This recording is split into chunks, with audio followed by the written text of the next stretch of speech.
You're the responsible to build your life. There's nobody here to build your life. You're the own guide of your life.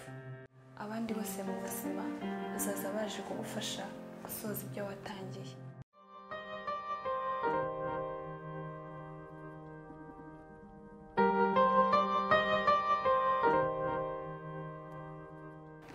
Ubuzima, life. Ese ko rwaye iruhande n'igikeka ko ubuzima ari iki?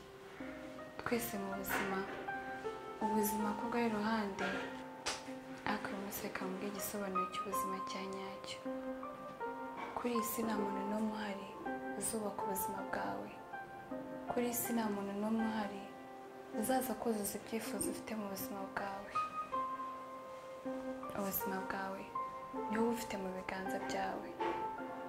Ubuzima bwawe niwe ugomba kubaho icyerekezo uyu munsi. Ubuzima bwawe ni inshingano zawe.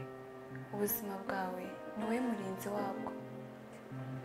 Uyu munsi reka nkubwire ngo nta muntu uhari n'umwe wo kuzamura ubuzima bwawe, nta muntu uhari n'umwe wo kubwubaka, nta muntu n'umwe uhari wo kubaha fondasiyo.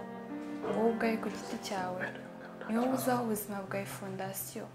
Abandi bose mu buzima bazaza baje kugufasha gusoza ibyo watangiye. Uyu munsi haguruka utangire urwanirire ku cyo ushaka. Wikwicara witegereza yuko abandi bazaza kuzuza bya bindi wifuza. Haguruka urwanirire icyo ushaka. Ntuzigere utuma amateka ntahise hawe hatwara icyo wifuza kugeraho. Icyo uri gukora uyu munsi nicyo kigaragaza uwo uzaba uri we, nicyo kigaragaza ubuzima bwawe uzaba urimo ejo. Nakubwira ngo haguruka urwanirire icyo ushaka, bizatuma yarutwara icyo wifuza mu buzima bwawe. Life. What do you think about life? Your life is your responsible.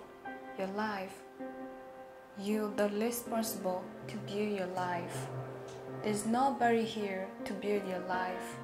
You're the own guide of your life. Build it.